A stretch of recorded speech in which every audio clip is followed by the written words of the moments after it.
बिस्मिल्लाहिर्रहमानिर्रहीम। अस्सलाम वालेकुम स्टूडेंट्स, दुरूद शरीफ पढ़ लें।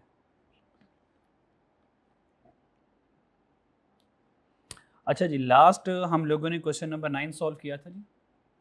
तो क्वेश्चन नंबर 8 क्रिम्सन लिमिटेड वाला, क्रिम्सन इंडस्ट्रीज लिमिटेड वाला क्वेश्चन सॉल्व किया था जी। ठीक है जी। अच्छा, तो मेक और बाय का क्वेश्चन था, सिंगल प्रोडक्ट थी, तो हमने देखा कि मेक कंट्रीब्यूशन से ज़्यादा फायदा होगा या बाय कंट्रीब्यूशन अगर हम कंपोनेंट एक्स को खरीदते हैं। तो हमने क्या फैसला किया था जी, एक्स को खरीद लो, इससे ज़्यादा कंट्रीब्यूशन मिलेगा हमें। ठीक है, लास्ट क्वेश्चन है जी हमारे रिसेंट पेपर का। So that's a question number 9। So it's about the Indigo Dynamic limited. ठीक है, सो इंडिगो डायनेमिक लिमिटेड है।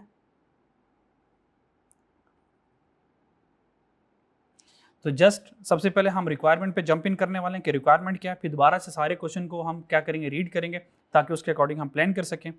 सो as per the requirement, so requirement is about the material price variance, material mix variance और material yield variance.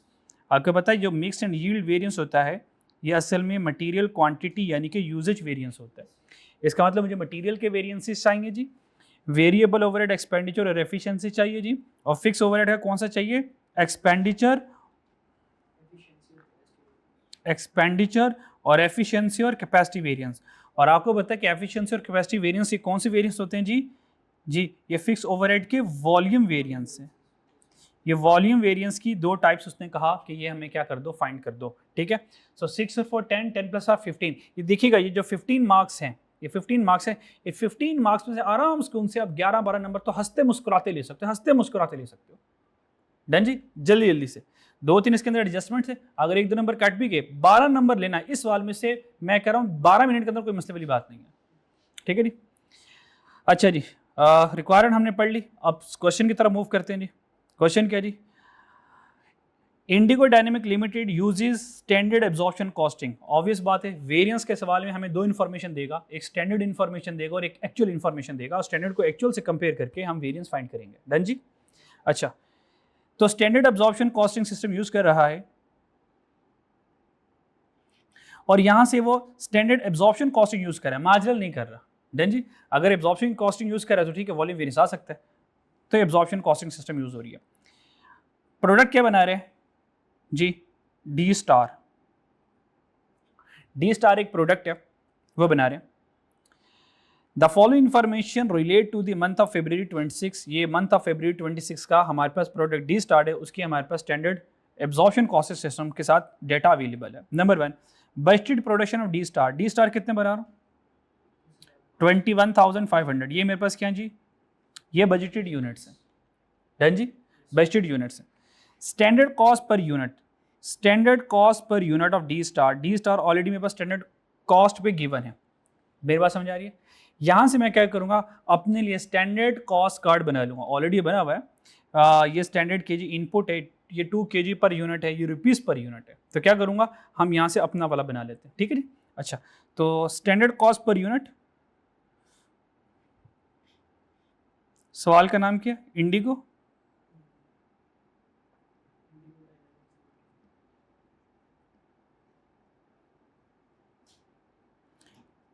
Indigo dynamics.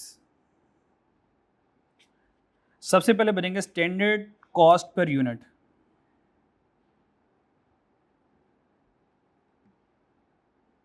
Standard cost per unit,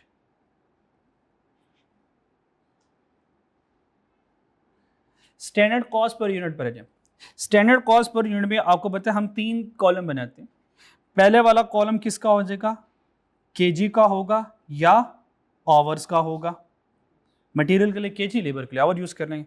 दूसरा वाला column किसके होगा, rate के लिए होगा। और रेट हमें पता है, हमें रेट पता है केजी में भी होगा और आवर्स में भी होगा।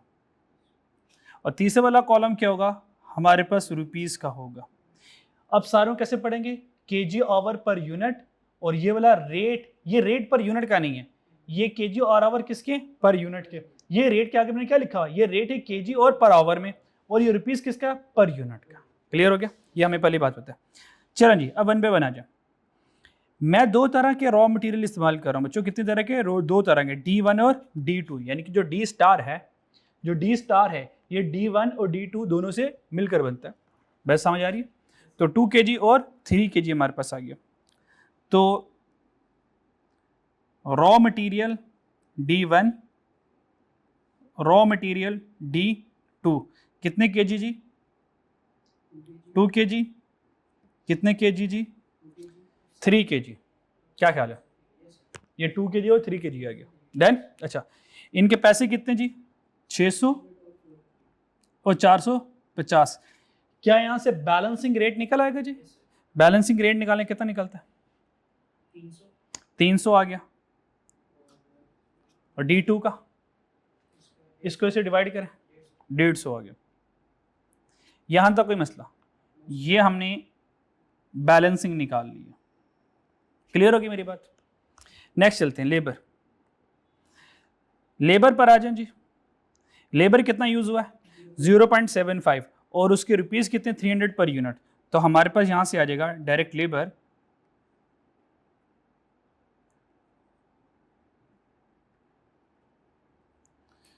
0.75 आवर्स हैं जी। और इसके बाद ये हमारे पास आ जाएगा 300 आ गया। बैलेंसिंग निकालें जी। कितना?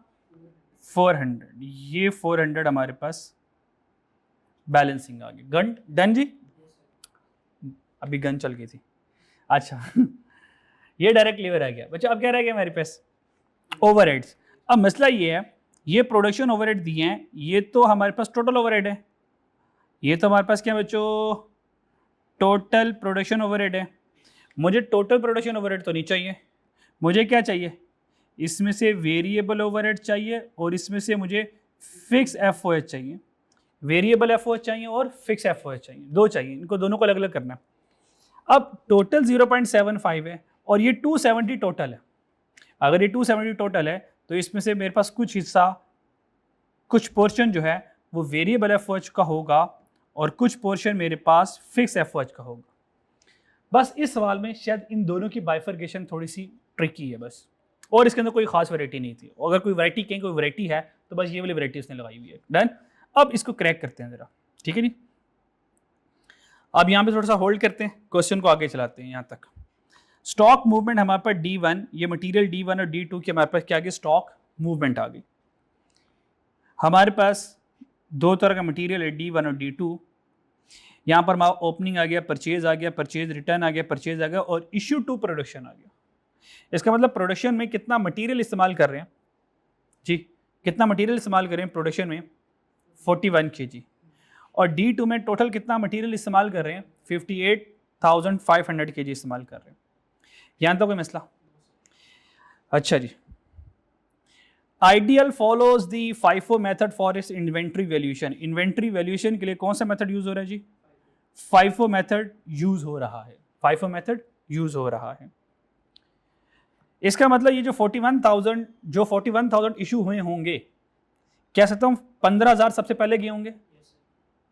FIFO अगर मेथड चल रहा है, अगर FIFO मेथड चल रहा है और जब मैं ये 41,000 प्रोडक्शन के लिए इशू करूंगा तो सबसे पहले नंबर किसका लगेगा?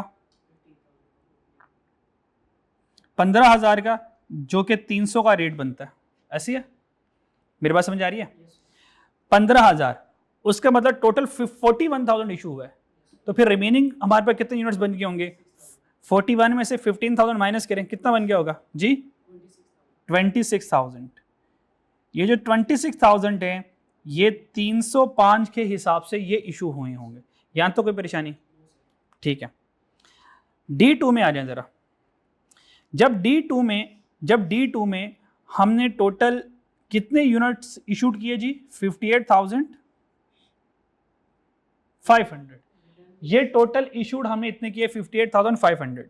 जब हमने 58,500 इशूड किए होंगे तो बच्चों D2 में सबसे पहले कौन गया होगा? ये 10,000 की बारी आई होगी। वो जो रिटर्न हुई है ना सदे, वो 155 वाली हुई है, 155 वाली हुई है। तो सबसे पहले तो 150 वाला गया होगा ना। हाँ, तो सबसे पहले तो 10,000 गया होगा। किसके हिसाब से? 150 के हिसाब से। मेरी बात समझा? फिर देखें 40,000 की एक परचेज है जो कि 155 पर है और 155 वाली ही रिटर्न है। यानी कि यहां से कह सकता हूं जो एक्चुअली अगला नंबर जिनका आया होगा वो आया होगा 35,000 यूनिट्स का, क्योंकि 40,000 इशू करके 5,000 हमें दोबारा वापस आ गए, तो नेट करेंगे इनका तो 35,000 असल में इशूड हुआ होगा। इसका मतलब नेक्स्ट बारी किसकी आई, 35,000 यूनिट्स की इंटू 155 सी। मेरी बात समझ लगी? टोटल इशूड कितना हुआ 58,500, उसमें से 10,000 इशू हो गया, 35,000 इशू हो गया, तो बताएं रिमेनिंग कितना रह गया 13 ये 13,500 डायरेक्ट लिख लूँ या इसकी भी कैलकुलेशन कर दूँ? ये कैसे हुई है, इसमें से ये माइनस किया, ये माइनस किया, 13,500 हो गया, और इसका रेट क्या है जी 140। मटेरियल इस पैटर्न पर इशू है, तो जब मैं मटेरियल के वेरिएंसेस फाइंड करूंगा तो मुझे इनको यूज करना पड़ेगा। डन जी, ये कैलकुलेशन हो गई, आगे चलते हैं। Production overhead are absorbed on the basis of direct labour hour. इसका मतलब ये जो प्रोडक्शन ओवरहेड है ये किस बेसिस के ऊपर कैलकुलेट हो रहा है, लेबर आवर की बेस के ऊपर। डन, ये वही वाला जिनको हमने छोड़ दिया, ये वाले, ये प्रोडक्शन ओवरहेड की बात हो रही है 270, ये वेरिएबल और एफ ये डायरेक्ट लेबर आवर की बेस के ऊपर आया हुआ है। Done, during the month 14500 direct labour hour वर।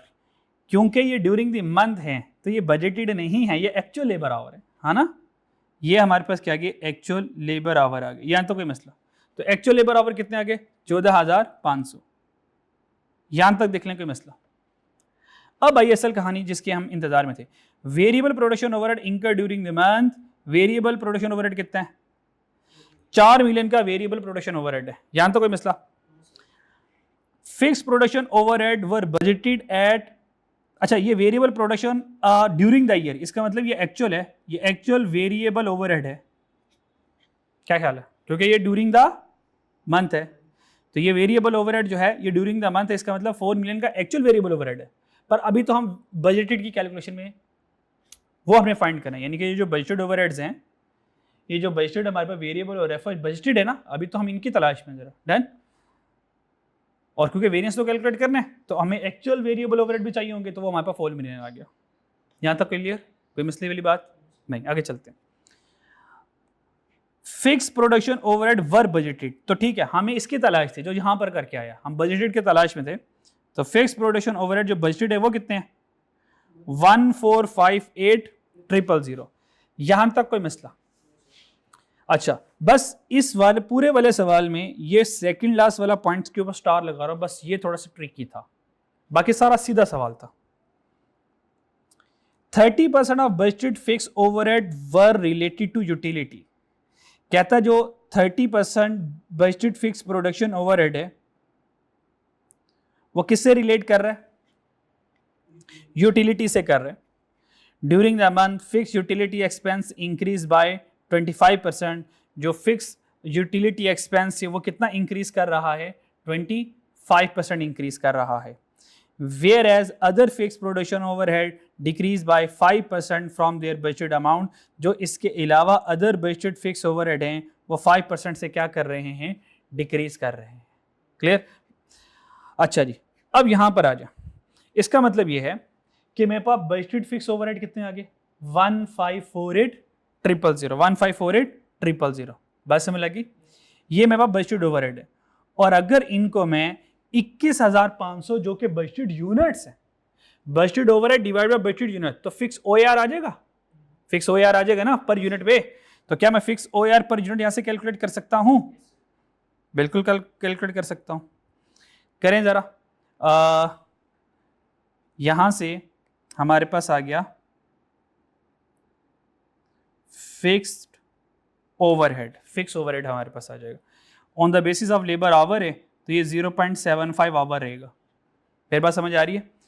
अच्छा अब हमारे पास टोटल बजटेड फिक्स ओवरहेड कितना था, टोटल बजटेड फिक्स ओवरहेड कितना था 15, अभी मैंने आपको देखा था यार, ये वाला 1548000, 1548000, ये हमारे पास क्या आ गए, पैसे आ गए, डिवाइडेड बाय बजटेड यूनिट कितने 21,500 ना, यही है ना यार, ये वो 21,500 डिवाइड करो और आंसर बताओ क्या आता है, आंसर बताएं क्या आता है ₹72 ये हमारे पास आ गए बजटेड, ये बजटेड यूनिट्स आ गए, ये क्या आ गए बजटेड यूनिट्स आ गए।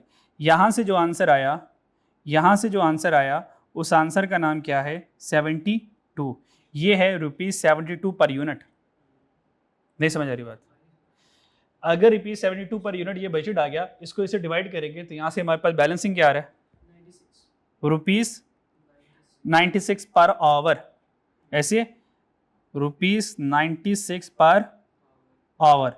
और ये 72 का नाम क्या है, ये 72 का नाम ₹72 पर यूनिट है। यहां तक क्लियर? अब यहां से जिंदगी आसान होगी। अब यहां से मैं क्या करूंगा, अच्छा पहले मैंने ये कैलकुलेट किया, पहले मैंने ये कैलकुलेट किया, अब इसके बाद ये कैलकुलेट करने लगा हूं। यहां से वेरिएबल ओवरहेड आ सकता है 0.75 आवर ही रहेंगे मेरे पास। डन जी। अब टोटल प्रोडक्शन ओवरहेड चेक करें कितना है 270। 270 में से ये पर यूनिट है ना, तो अगर ये 72 आ गया मेरे पास, तो बताएं वेरिएबल फैक्ट्री ओवरहेड क्या आएगा, वेरिएबल एफएच कितना आएगा 270 माइनस 72 करें कितना आंसर आएगा 198। तो ये हमारे पास आ जाएगा 198। डन। तो यहाँ पे लिख लें 198, इसको ऐसे डिवाइड करें तो ये हमारे पास कितना बनता है ₹264 पर आवर। डन हो गया। Standard cost card per unit बन गया 10। आगे चलते हैं जी। अब जो रह गया 30% बजट फिक्स प्रोडक्शन ओवरहेड आ गया, और ये जो डिक्रीज कर रहा है, अगर अभी करना चाहो तो मैं भी करवा देता हूं, नहीं जब इसके वेरिएंसेस आएंगे ना फिक्स ओवरहेड, ये वहां पर इस्तेमाल होगा। ठीक है, अभी करना चाहो अभी कर सकते हो, वहां पर तो हमने करना ही करना, ऑब्वियस बात है। यहां पर है लास्ट वाला। अच्छा, एक्चुअल सेल कितनी है, ये एक्चुअल सेल आ गई। ओपनिंग और क्लोजिंग कितना जी, अगर आपके पास सेल है, एक्चुअल सेल है, ओपनिंग क्लोजिंग है, क्या यहां से एक्चुअल यूनिट प्रोड्यूस आ सकते हैं? यस और नो? क्या एक्चुअल यूनिट प्रोड्यूस आ सकते हैं? कैसे आएंगे जी? Opening plus unit produced minus closing is equal to unit sold. Opening कितना जी 11,000 प्लस यूनिट प्रोड्यूस फाइंड करना है, क्लोजिंग है जी 6,000, यूनिट सोल्ड है जी 25,000। So how much actual unit, ये एक्चुअल यूनिट है जी 20,000। ये एक्चुअल यूनिट्स जो प्रोड्यूस्ड होंगे, सो दैट्स इज 20,000। डन जी, सब कुछ कर लिया। अब बस वैल्यूज को पुट करेंगे और हमारे पास वेरिएंसेस आते रहेंगे। पहला वाले वेरिएंस क्या, मटेरियल प्राइस वेरिएंस। और जब मटेरियल प्राइस वेरिएंस को फाइंड करेंगे तो हमारे पास दो वेरिएंसेस आएंगे मटेरियल प्राइस के, एक D1 के लिए, क्योंकि दो मटेरियल है ना, मटेरियल प्राइस वेरिएंस में दो रेट हैं, एक D1 के लिए और एक D2 के लिए। चलो आ जाओ यार, मटेरियल प्राइस वेरिएंस सबसे पहले वाला।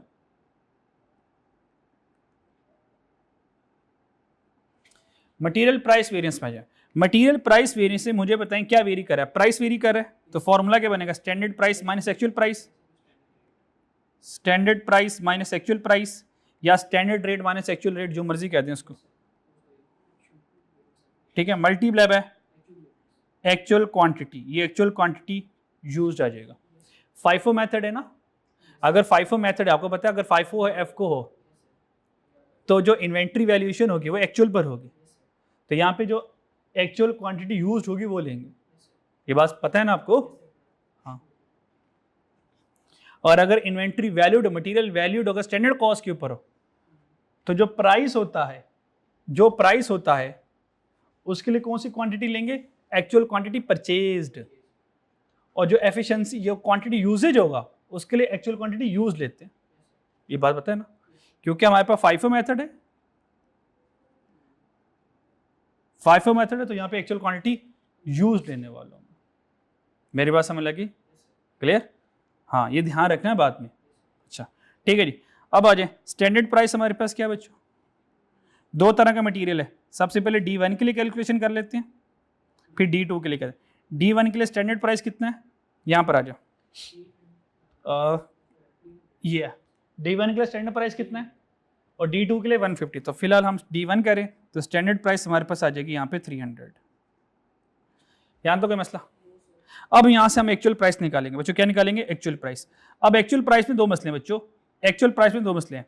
मुझे यहां से क्वांटिटी लेनी है, मुझे यहां से तो एक्चुअल क्वांटिटी यूज लेनी है, ये परचेज वाली नहीं लेनी, ये परचेज वाली नहीं लेनी मुझे, ये परचेज वाली नहीं लेनी मुझे, डन जी, ये परचेज वाली लेनी, मुझे यूज वाली लेनी है, डन जी। इसलिए मैंने इशू टू प्रोडक्शन 41,000 को फोकस किया। 41,000 ये एक्चुअल क्वांटिटी यूज्ड है, या यूज को एक्चुअल क्वांटिटी इशूड भी कहते हैं to the work in process, ठीक है। सो दैट्स वाई 41,000 को हमने कंसीडर किया, और 15,000 प्लस 26 करें तो 41,000 ही बनता है।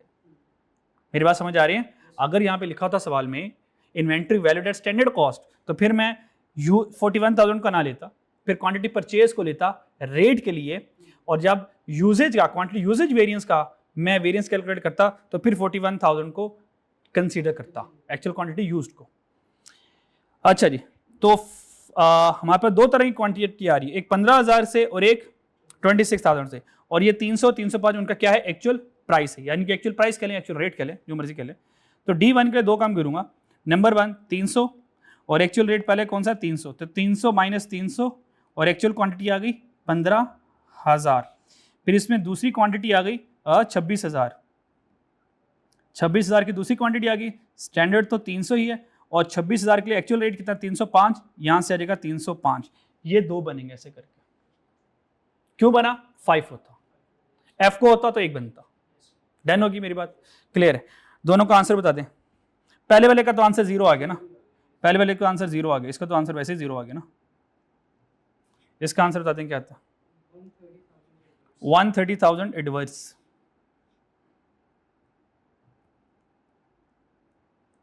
ये 130,000 एडवर्स आ गया, डन। अब कहते हैं D2 को, D2 को सॉल्व करते हैं। D2 में स्टैंडर्ड प्राइस, D2 की स्टैंडर्ड प्राइस देखिए कितनी है, 150, 150, ये 150 लिख लें।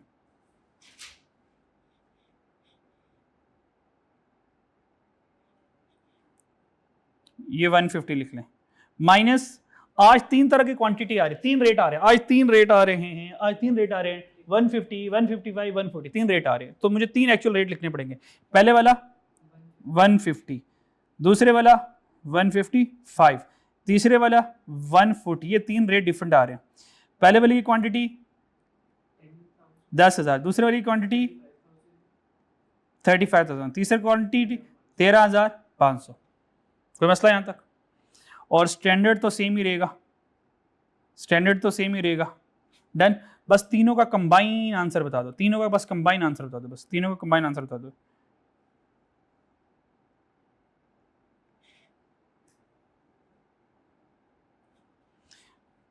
पहले वाले को तो 0 ही होगा, इन दोनों का बस कंबाइन आंसर बता दो।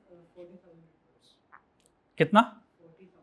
40,000 एडवर्स, ये तीनों का कंबाइन आंसर है, ठीक है जी। 40,000 जो आ गया ये मेरे पास एडवर्स आ गया। यहाँ तक कोई परेशानी है तो मुझसे पूछ लें, कुछ ही एनी कन्फ्यूजन? चलें आगे। अच्छा जी, मटेरियल प्राइस वेरिएंस हमारे पास आ गया। नेक्स्ट क्या करेंगे जी? ना, यूजेज नहीं पूछा उसने पूछा भाई मिक्स और यील्ड वेरिएंस बता दें, और आपको पता है हम मिक्स और यील्ड वेरिएंस कॉलम बना के करते हैं, ठीक है। 3 कॉलम गिवन होंगे, बाकी 3 कॉलम फर्दर बनेंगे हमारे पास आंसर के लिए। अच्छा, material mix and yield variance पर आ जाए, मिक्स एंड यील्ड वेरिएंस पर आ जाए। Material mix and yield variance,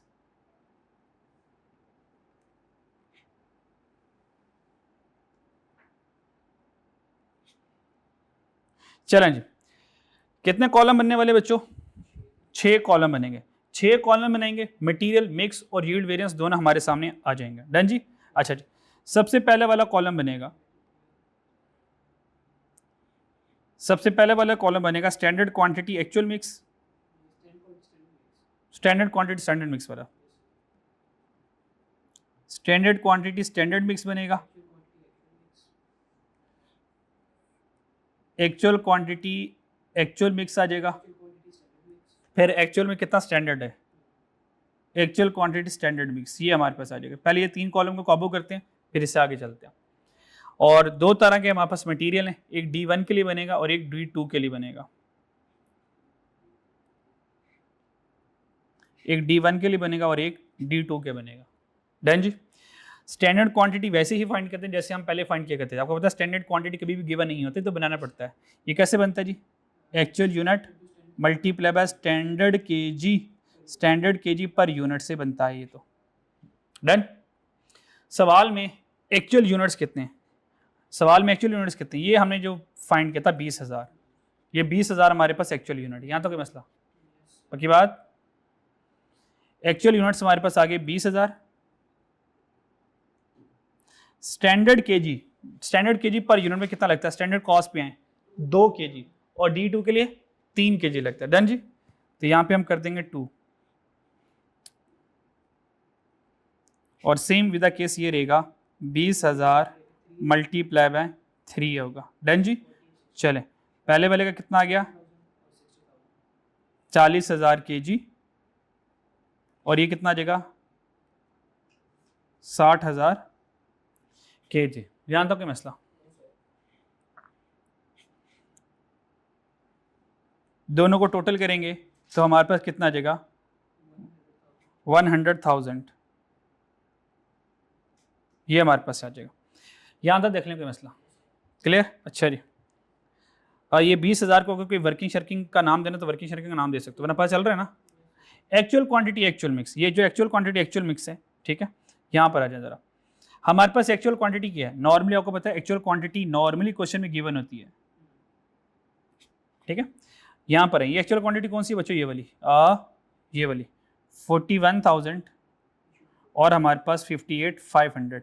ये इशू टू जो प्रोडक्शन है यही हमारे पास एक्चुअल क्वांटिटी यूज्ड है। यही मेरे पास एक्चुअल क्वांटिटी यूज्ड है जो कि यूज हुई है प्रोडक्शन प्रोसेस में।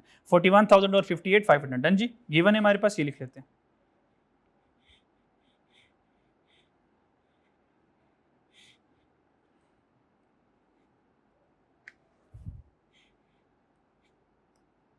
अच्छा जी, ये आ गया मेरे पास 41,000 केजी और 58,500 केजी आ गया। टोटल कर लें इसका ज़रा। 99,500। और आपको पता है जो एक्चुअल क्वांटिटी में जो क्वांटिटी टोटल यूज़ होने वाली है वह 99,500 यूज़ होने वाली है in the ratio of standard mix. In the ratio of standard mix. Standard mix की रेशियो क्या बनेगी? 4 डिवाइडेड बाई 10 करना चाहेंगे या 40 डिवाइड बाई 10 करना चाहेंगे? 40 डिवाइड बाई 100 करना चाहेंगे, सॉरी। 4 डिवाइड बाई 10 या 40 डिवाइडेड बाई 100? ठीक है, जैसे हाँ हाँ जो मर्जी कर लो। 4 बाई 10 कर लेते हैं। 4 बाई 10 करते हैं इंटू 99,500। सो 4 बाय 10 इंटू 58,500। जी आंसर बताएं। 39,800 ना 99,500 से, वो मैंने क्यों लिख लिया? 99,500 से करेंगे। टोटल से करना है ना, जो एक्चुअल क्वांटिटी। यहाँ पे जो एक्चुअल क्वांटिटी होगी वो स्टैंडर्ड मिक्स की रेशियो के साथ आएगी। 99,500। आंसर कितना आया? 39,800 आ गया। इसमें से ये माइनस करो, ये बैलेंसिंग आ जाएगा 59,700। ये सारे हमारे पास केजीज आ गए। डन जी। ये केजीज आए। ये 3 कॉलम हमने बना लिया। यहाँ तो कोई मसला? ठीक है। आगे ये लाइन लगाने की ज़रूरत नहीं है, पर मैं इसलिए लगा रहा हूँ ताकि पता चले कि इसके बाद अब मिक्स एंड यील्ड वेरिएंस का एरिया स्टार्ट हो जाएगा। अब क्या करूँगा? यहाँ पर मेरे पास आ जाएगा स्टैंडर्ड रेट को जिसको हम स्टैंडर्ड प्राइस भी कहते हैं, ठीक है। और उसके बाद मिक्स वेरिएंस आ जाएगा और यहाँ से फिर यील्ड वेरिएंस आ जाएगा। डन। और यहाँ से हमारे पास आ जाएगा मिक्स वेरिएंस और यहाँ से आ जाएगा यील्ड वेरिएंस। डन। और उसके बाद हमने हिंट याद किया हुआ है, ये फर्स्ट वन है, ये सेकंड वन है, ये थर्ड वन है, ठीक है। तो मिक्स का आंसर कैसे आता है? 32-13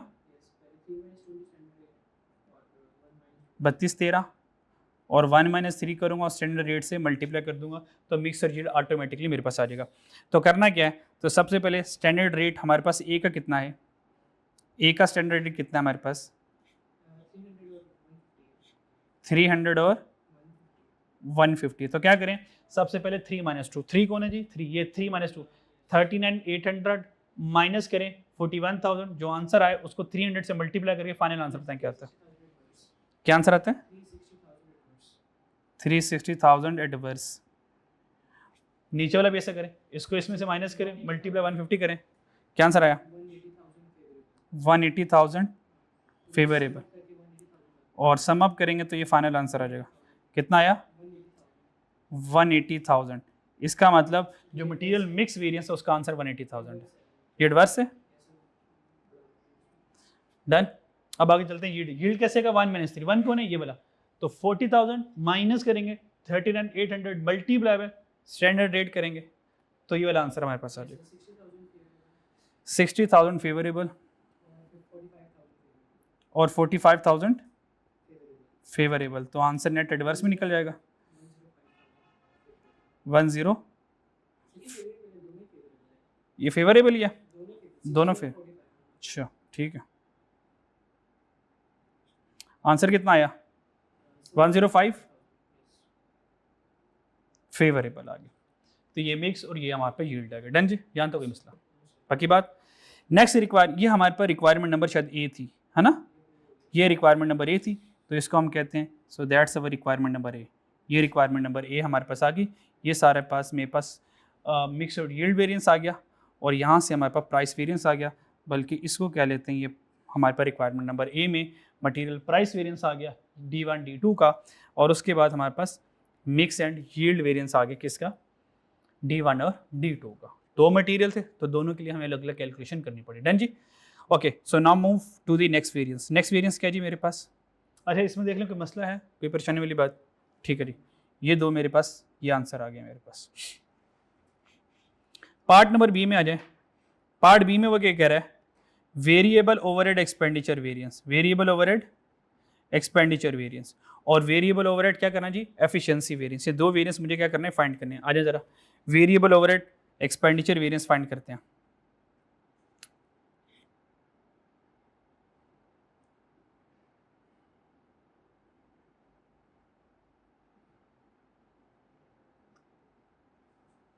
अच्छा जी,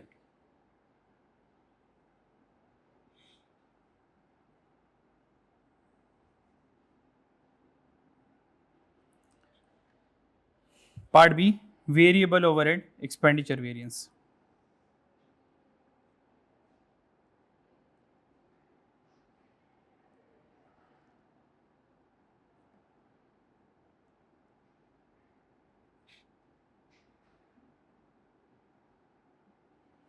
वेरिएबल ओवरहेड एक्सपेंडिचर वेरिएंस आ गया।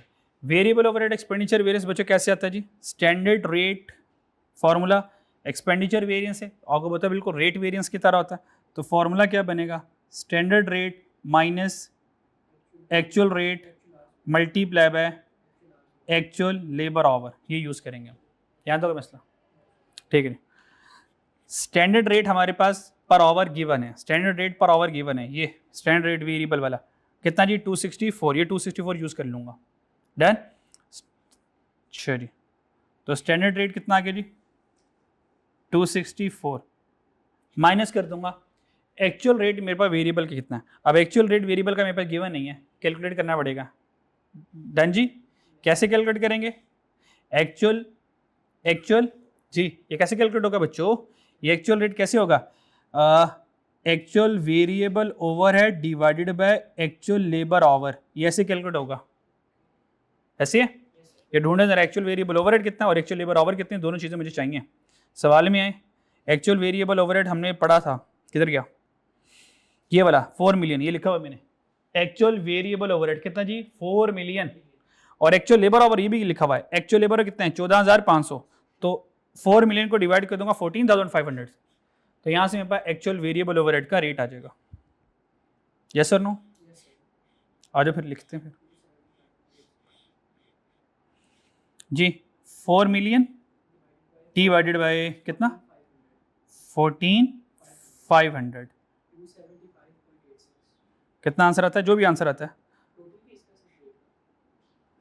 ना करो, और एक्चुअल लेबर आवर कितने हैं?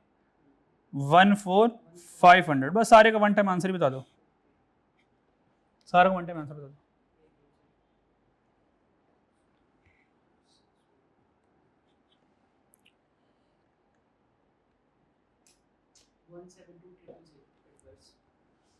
वन 72000 एडवर्स आ गया। डन जी। नेक्स्ट क्या रह गया? Variable overhead efficiency variance. ये 3 कैलकुलेट करने ना हमने।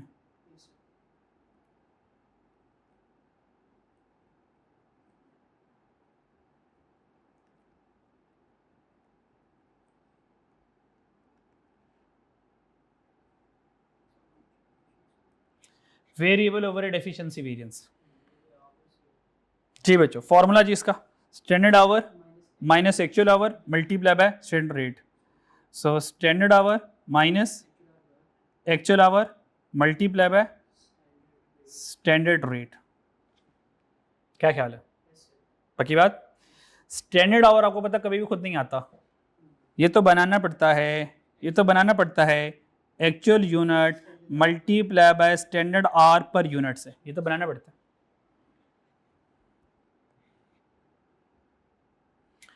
एक्चुअल यूनिट्स कितने जी? 20,000। ये हमने कैलकुलेट किए थे 20,000, वो लास्ट रिक्वायरमेंट पढ़ के 20,000 ये बोले।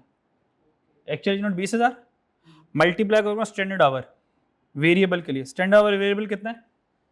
0.75। ठीक है, तो 20,000 मल्टीप्लाई 0.75 पहले ये तो काबू करते हैं। तो स्टैंडर्ड आवर कैसे बन गया मेरे पास?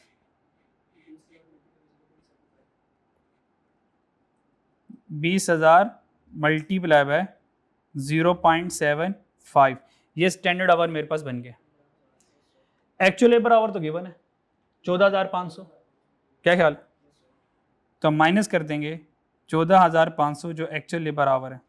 स्टैंडर्ड रेट वेरिएबल का तो ना 264, ये यूज करेंगे 264, ये वाला सेम है ना, ये सेम है, ये दोनों सेम। 264 मल्टीप्लाई बाय 264, सारों को फाइनल आंसर बता दें क्या होता है।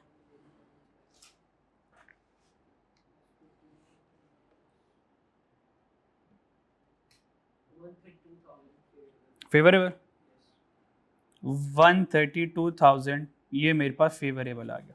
डन ये मसला।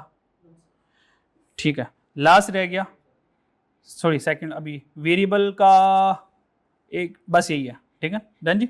अच्छा, नेक्स्ट हमारे पास क्या आ गया जी? पार्ट सी है फिक्स ओवरहेड। कौन कौन से वेरिएंस है? एक्सपेंडिचर वेरिएंस और फिक्स ओवरहेड के हमारे पास 3 वेरिएंसेस है, एक्सपेंडिचर, एफिशिएंसी और कैपेसिटी। ठीक है जी, यहां पर आ जाए।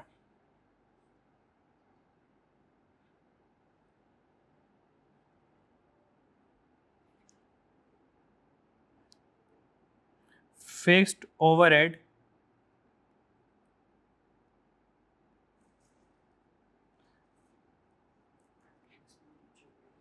Expenditure variance, budgeted fix overhead minus actual fix overhead.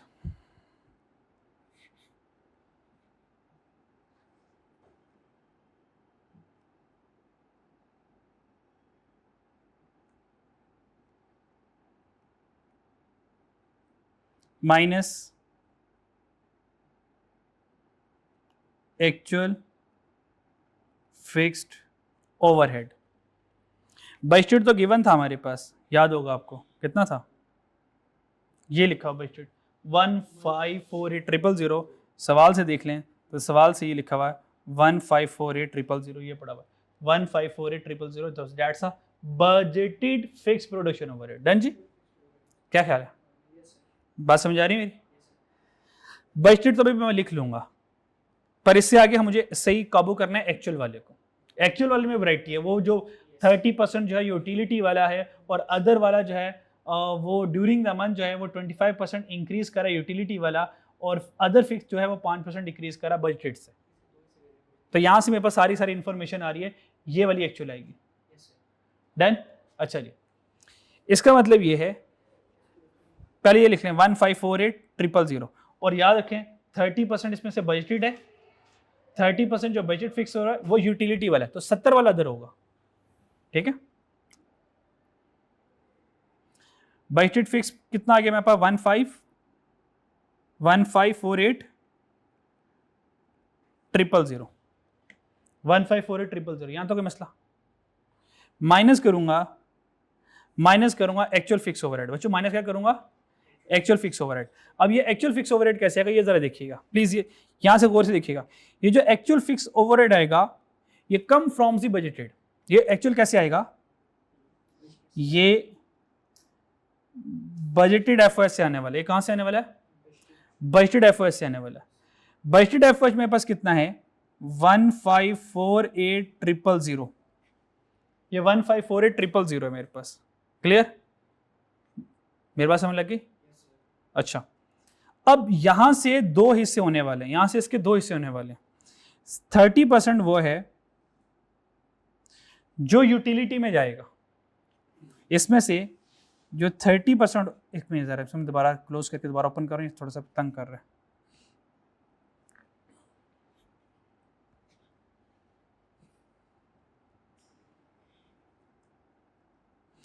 अच्छा, ये एक्चुअल कहां से आएगा? बजटेड से।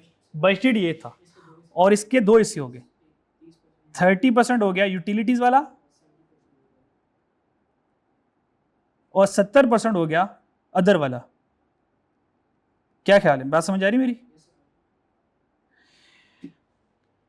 30% यूटिलिटी पे चलेगा, 70% अदर में चलेगा। डन जी, मेरे बात समझ लगती है? ओके, आगे चलते हैं जरा सवाल में दोबारा आए। सवाल में वो क्या कह रहा है, प्लीज फोकस कीजिएगा प्लीज, ये बस ये वाला सेंटेंस पढ़ना, बाकी कहानी खत्म। कह रहा है 30% यूटिलिटीज में चलेगा, तो हमने कहा 70% अदर में चलेगा। आगे ड्यूरिंग द मंथ, बच्चे ड्यूरिंग द मंथ वाली कौन सी चीज होती है? एक्चुअल। ड्यूरिंग द मंथ कौन सी चीज होती है? एक्चुअल। कहता है ड्यूरिंग द मंथ यूटिलिटी कितना इंक्रीज हो गया, यानी कि जो 30% यूटिलिटी वाला था उसको 1.25 कर दो, उसको 25% से बढ़ा दो, और फिर जो अदर वाला है फिक्स उसको 5% से कम कर दो, यानी कि वो 0.95 पे रह जाएगा। मेरे बात समझ आ रही है? अच्छा, तो बार बार आंसर फाइंड करने की बजाय इसका 30% करूंगा और उसको 25% इंक्रीज करना है, तो 1.25 करके ये आंसर आ गया। और इसका 70% करूंगा और जब 5% डिक्रीज हो जाएगा तो वो 0.95 पे रह जाएगा, उसका आंसर ये आ जाएगा। दोनों के आंसर बताओ क्या आते हैं? ये कौन है? ये वाला क्या है? 580,500। नीचे वाला 1029,420। डन जी, मैं इसको भी डायरेक्ट करवा सकता था। हाँ, अब क्या करें? अब इन दोनों को ऐड कर दें, क्या आंसर आया? 160,9920। ये हमारे पास आ गया एक्चुअल फिक्स्ड ओवरहेड। बस देखें, चीज मुश्किल नहीं थी ये वाली, थोड़ा सा ध्यान देना था। और ये आप मैन्युफैक्चरिंग अकाउंट में इस तरह के पोर्शन में बहुत बार करके आए हो, जो हमने मैन्युफैक्चरिंग अकाउंट चैप्टर नंबर 1 में पढ़ा। इस तरह के 30% ये है, 20% ये है। ये अभी रिसेंट पास पेपर में ये करवाया है, ओवरहेड वाले में भी करवाया था। डन जी, तो 160,909,09920 ये आंसर आ गया। इसको इसकी जगह पे पार्क करें जरा, इसकी जगह पे पार्क करें। क्या था? 160,9920। आंसर कितना आया? 61920। बस 61920 डिवर्स आ गया। ठीक है, कोई मसला नहीं है, ये हमारे डिवर्स आ गया, यहां तो कोई मसला। अब फिक्स ओवरहेड एक्सपेंडिचर आ गया। अब इसके दो वेरिएंसेस हो रहे हैं।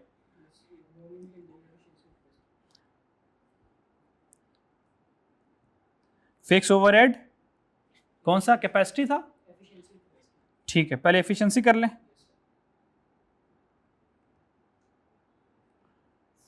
फिक्स ओवरहेड एफिशिएंसी वेरिएंस, और आपको पता है एफिशिएंसी का ताल्लुक स्टैंडर्ड आवर और एक्चुअल आवर से होता है। कितना वक्त दिया गया था, मैंने हकीकत में कितना वक्त जल्दी काम किया, ये एफिशिएंसी को शो करता है। तो कैसे फॉर्मूला सॉल्व करेंगे? Standard our minus actual our, standard our minus actual our multiply by standard का रेट। आपको पता है स्टैंडर्ड आवर कभी भी खुद से नहीं आता, ये तो बनाना पड़ता है। Actual unit multiply by standard our per unit. Actual unit आपको पता है 20,000 है, याद है आपको 20,000 है, 20,000 है। और स्टैंडर्ड आवर कितना था 0.75। डन, ये स्टैंडर्ड आवर बन गया। माइनस करेंगे एक्चुअल आवर। एक्चुअल आवर कितने थे, यहां से देख लो एक्चुअल आवर, यहीं कहीं पे लिखे होंगे, ये एक्चुअल आवर ये पढ़े हुए हैं 14,500 एक्चुअल लेबर आवर 14,500। तो माइनस करेंगे 14,500, क्या हुआ स्टैंडर्ड रेट कितना है 96, तो मल्टीप्लाई करेंगे 96, ओहो 95 लिख दिया, 96 है। आंसर देखो कितना आता है 48,000 फेवरेबल। और लास्ट में रह गया fixed overhead capacity variance.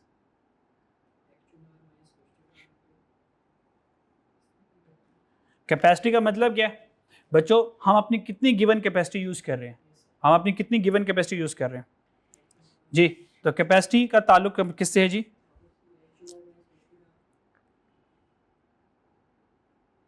Actual labour hour minus budgeted labour hour, multiply कर दूंगा स्टैंडर्ड रेट से। यहां तो कोई मसला, अच्छा जी। एक्चुअल लेबर आवर गिवन ही है 14,500 थे, 14,500 थे। बजटेड लेबर आवर मेरे पास नहीं है तो फाइंड कर लेंगे। बजटेड यूनिट ऊपर हैं, चेक करें, चेक करें करें, यहाँ पर हैं क्या बजटेड यूनिट्स हैं, यहाँ पे 21,500 बजटेड यूनिट्स हैं। और यहाँ से यहाँ पे आवर्स भी हैं, डन जी। तो इसको इससे क्या करेंगे, डिवाइड कर देंगे, यहाँ से हमारे पास बजटेड आवर्स आ जाएंगे।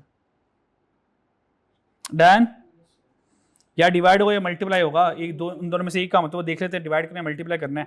या आवर पर यूनिट है तो मल्टीप्लाई होगा, वो यूनिट है तो यूनिट के लिए पर यूनिट चाहिए होता है, तो ऑलरेडी ये पर यूनिट भी है ना, तो यूनिट वर्सेस पर यूनिट है तो मल्टीप्लाई हो जाएगा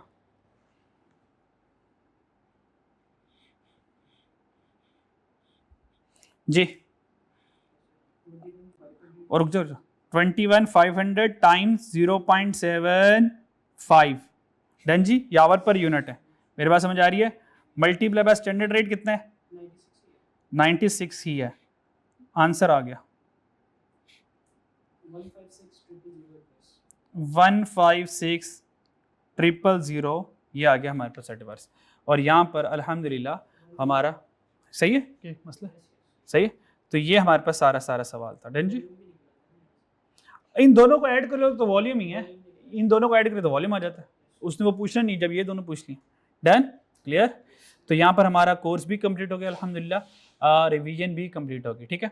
अब हम एक और क्लास कंडक्ट करेंगे जिसमें आपको चैप्टर नंबर 1 से लेकर चैप्टर नंबर 16 तक 10-10 मिनट में पूरा चैप्टर या 15-15 मिनट में पूरा चैप्टर रिवाइज करवा दूंगा। वो रिवाइज ऐसे होगा, जो मेरे लेक्चर नोट्स हैं उन्हीं लेक्चर नोट्स को मैं ओपन कर लूंगा और उन्हीं को बस एक बार गो थ्रू करवा लूंगा। ये भाई ये भी पढ़ लिया, ये भी पढ़ लिया, इसको ये करना है, इसको ये करना है, डन जी। ताकि एक हल्की सी एक लेक्चर में आप 16 चैप्टर्स को रिवाइज कर लें, डन। वो थॉरली होगा, ज़ाहिर डिटेल में तो आप लोगों ने माशाल्लाह साथ साथ किया ही हुआ है और साथ साथ आप कर भी रहे हैं। तो यहाँ पर हमारा जो है वो कोर्स कंप्लीट हो गया, यहाँ तक कोई मसला, ठीक है। अब लास्ट में जल्दी से कुछ हदायत सुन लें, ठीक है। आपके ग्रुप में पिछले साल का, इस साल का तो एग्जामिनर कमेंट नहीं है, उसने दिया नहीं है, मार्किंग स्कीम थी। और मार्किंग जैसे कि क्वेश्चन नंबर 9 है, ये क्वेश्चन नंबर 9 किया तो इसकी जो मार्किंग स्कीम अगर आपसे शेयर करूँ तो इसकी मार्किंग स्कीम कुछ ये थी, ये क्वेश्चन नंबर 9 ये था, ठीक है। अगर आप मटेरियल प्राइस वेरिएंस फाइंड करते हैं सिर्फ तो 2.5 मार्क्स इसके मिल जाएंगे। मिक्स वेरिएंस का सिर्फ 1.5 नंबर था, यील्ड का 2 नंबर थे, वेरिएबल ओवरहेड के 2, एफिशिएंसी के 2, एक्सपेंडिचर 1.5 के 1, इसके 2 मार्क्स थे। क्लियर। इसका मतलब अब जो गलत करोगे, मान लो कि आपका अगर ये गलत आया तो सिर्फ 1.5 नंबर कटेगा, बाकी सब कुछ मिल जाएगा आपको। तो मैनेजमेंट का पेपर मानता हूं सॉल्व करने में मुश्किल है, पास करने में मुश्किल नहीं है। ये एग्जामिनर ने छोटी छोटी कैलकुलेशन के नंबर रखे हुए हैं, जहां गलती करोगे उधर नंबर कटेंगे, बाकी का एग्जामिनर क्या करेगा मार्क्स दे देगा। और ये फिक्र नहीं करनी है कि अच्छा यार अगर ये गलत हो गया उसका इंपैक्ट तो आगे 10 जगह पर आ रहा है, तो क्या 10 जगह वाली गलत होगी, ऐसा नहीं होगा। क्लियर। दूसरी बात, आपने सबसे पहले इजी क्वेश्चन से स्टार्ट करना है। कहां से स्टार्ट करना है जी, start from the easiest question, easy भी नहीं इजीएस्ट क्वेश्चन। और ये कौन सा सवाल सर अब इजी होगा, कौन सा सवाल इजी होगा ये मैं नहीं बता सकता, ये हर एक टॉपिक उसके दिल के करीब होता है। अच्छा यार ये वाला टॉपिक मुझे बड़ा अच्छा आता है, ये तो सबसे पहले मैं करूंगा, तो किसको पहले करना है मैं बता नहीं सकता। वो सेक्शन ए भी हो सकता है, वो सेक्शन बी भी हो सकता है। तो सबसे पहले बच्चों आप क्या करोगे, इजी क्वेश्चन करोगे, इजी क्वेश्चन के बाद आप मॉडरेट की तरफ जाओगे, और मॉडरेट के बाद आप डिफिकल्ट क्वेश्चंस करोगे। क्या करोगे, डिफिकल्ट क्वेश्चन। ये जो इजी सवाल होंगे कोशिश करेंगे इसको 100% तक पहुंचाएं। अगर यहां पर वक्त 2-3 मिनट ज्यादा लग भी रहे तो लगा लें, क्योंकि ये वो नंबर होगा जो आपको 95% तक पहुंचा कर देगा। क्योंकि आप 100% करेंगे तो 95-90 तक पहुंचेंगे ना आप करेक्शन में। इंशाल्लाह अल्लाह ने चाहा तो 100% भी करेक्ट हो सकता है। ये जो मॉडरेट क्वेश्चन होंगे, इनको कोशिश करेंगे 90% तक लेके जाए। कोशिश 100% की करेंगे, लेकिन 100% के लिए मेरा वक्त ज्यादा चाहिए होगा, टाइम ज्यादा रिक्वायर्ड होगा टू रीच 100%। तो मैं क्या करूंगा, मेरा वक्त अगर खत्म हो गया 80% तक, तो 2-3 मिनट और लगा के इसको 90% में छोड़ दूंगा। मेरे पास समझ आ गई। और जरूरी नहीं है सवाल को तरतीब से चलाना, अगर तरतीब से चल सकता है तो चला ले, वरना पॉइंट नंबर 1 समझ आ रहा है उसकी कैलकुलेशन कर दें, पॉइंट नंबर 2 समझ आ रहा है उसकी कैलकुलेशन कर दें, पॉइंट नंबर 3 समझ आ रहा है उसकी कैलकुलेशन कर दें। कोई फॉर्मेट बनता हुआ नजर आ रहा है, फॉर्मेट बना लें। बात समझ आ रही है।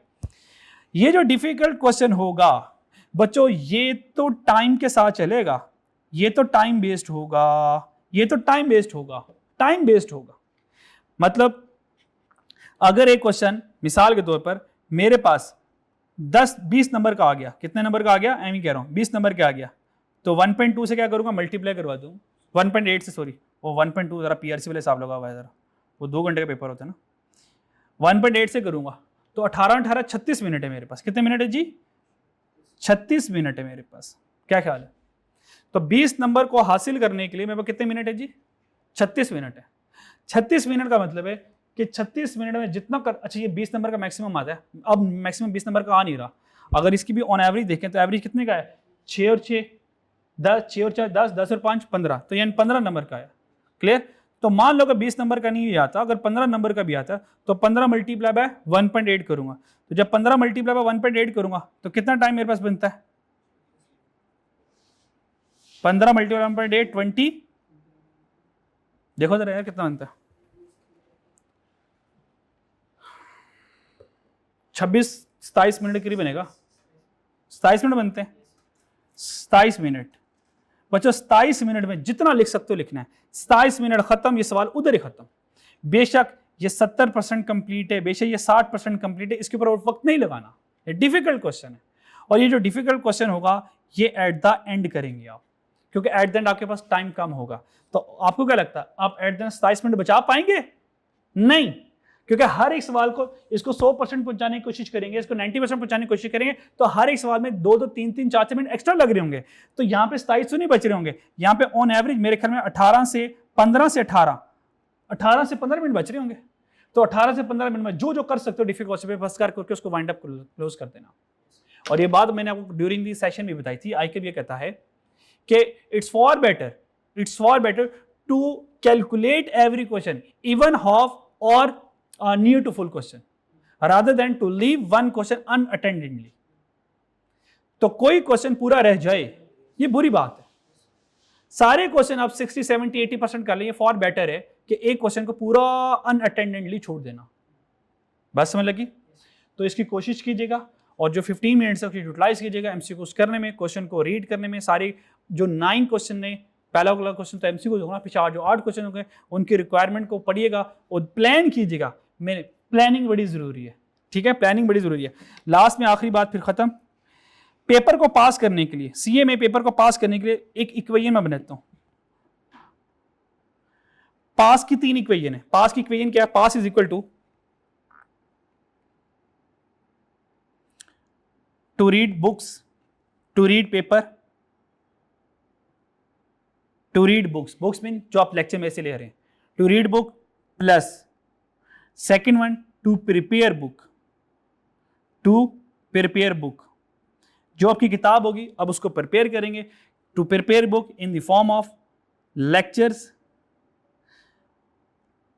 का जो हो, यहां पे तो लेक्चर्स आएंगे ना। टू रीड बुक क्या है? जो आपके ये आपके लेक्चर्स हैं, प्लस टू प्रिपेयर बुक कैसे होगा? जो आपको होमवर्क दिया प्लस आपके टेस्ट प्लस आपका फाइनल मॉक, ये टू प्रिपेयर बुक होगा। और इन सब में से सबसे कीमती चीज जो मेरे नजदीक है वह लास्ट वाला है, टू मैनेज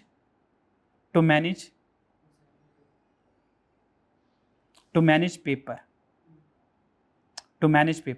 पेपर को मैनेज करना।